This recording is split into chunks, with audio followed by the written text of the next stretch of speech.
Okay, now George Groves, know the name? Probably not. Well, not just yet. Now, as an amateur, he shared a gym with Beijing gold medal winner James de Gaulle, and then George beat de Gaulle before the Olympics in the ABA Championships. In fact, George was the last British boxer to beat de Gaulle.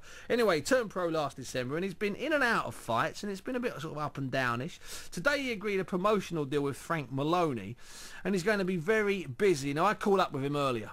So, George, you've had a bit of time off, and now you're going to box, what, twice in about 13 days? That's good, isn't it? Yeah, it's brilliant. It's brilliant news. I think it was confirmed today.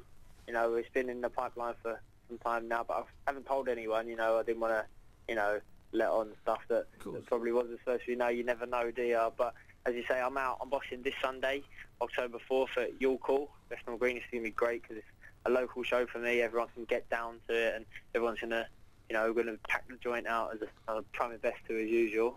And that's a haymaker show, isn't it? That is a haymaker show, yeah. Yep. Because I'm still going to be working with these guys. You know, I'm settled and established. You know, training alongside David, training with Adam Booth. You know, cool. But now he's let a lot of his promotional responsibilities. He's passed them over to Frank Maloney, which is great because you know he's an established promoter. He's been around for a long time. Absolutely. He's got a lot of good shows. You know, coming up, and hopefully I can feature in most of them, if not all of them. There's still a chance that you'll fight on the David Hay Valuev undercard. That's still something that's being talked about?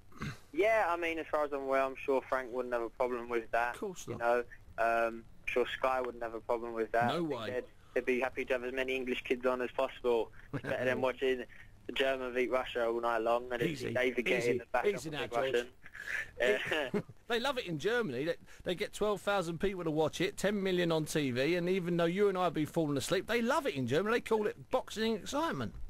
Yeah. I don't know. I don't know. Maybe it's just a different culture thing or something. But yeah, it's a dream. It's a dream for a baby. You know, if you want to be a boxer, then you want to box on the undercard of a heavyweight world title fight. Until it's your turn to box for that world title, then this is the next best thing. So I'm just, you know, I'm honoured to be able to box on this show. So if those 3 fights come off, and this is all in about the space of the next sort of 5-6 weeks, that'll put you back on track, really, because your first fight was, what, last September, and so this will sort of put you right back on track fight total-wise. Yeah, I mean, I signed up for 6 fights a year, you know, and it was minimum 6, possibly more. And by the time November comes, that'll be 6 fights in a year. Good. Well, it'll be 7 actually now. So I'm ahead of schedule. They've come round in sort of clusters, which is really good in a way because, you know, as you know, Steve, you've got to take time, like downtime before the fight, and then you have downtime after the fight, and you can waste a lot of time doing that. Whereas this, I've got 3 fights in 5 weeks. You know, they trottle on really quickly, and then like I might have 3 months before I box again. That gives me plenty of time to get back in the gym, you know, get on the strength stuff, get on the stuff that you have to cut out when you're actually boxing and sparring. And it'll also give you time for a proper bit of downtime, because I agree with you. I like, you know, if you're going to have some downtime, you might as well have proper downtime, so you can have a complete 2 weeks out, let your body recover, then get back in slowly, can't you, for an intense period again. I mean, over the whole summer, you know, people say, "Oh, you haven't boxed in 6 months. You got to get a move on." But I mean, in that 6 months, I've been all over Europe sparring. Yeah, I heard about that.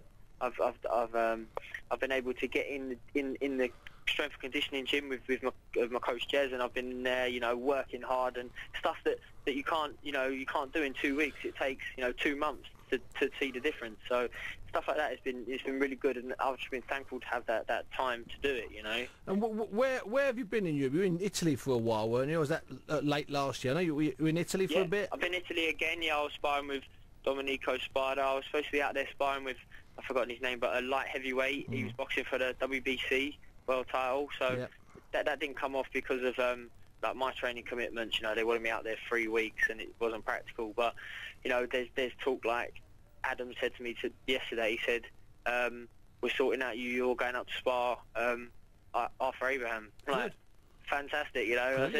I said, hopefully I'll have someone there to make sure, you know, I don't get too abused.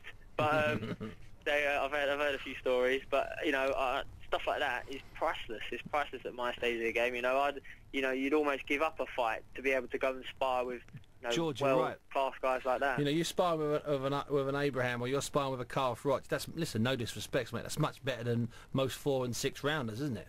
Oh, definitely. I mean, with this Super 6 at my weight, you know, the Super 6 boxing tournament. Yeah, of course. There's some world-class sparring knocking around. These guys going to need sparring. So it's up to my guys, who I work with, to sort it out for me. You can have a great at the moment they're doing it. You can do it like they used to do in the old days. All the learning's done in the gym, not actually in the ring at a fight. Okay, so George, you're fighting on Sunday at Bethnal Green, November the 4th. Is it an afternoon show or an evening show? Yeah, it's an afternoon show. It kicks off at 3 o'clock. I think doors open just before then. There's going to be tickets on the door as well, so anyone who fancies it, they can pop down and, you know, they'll be able to see St. George in action.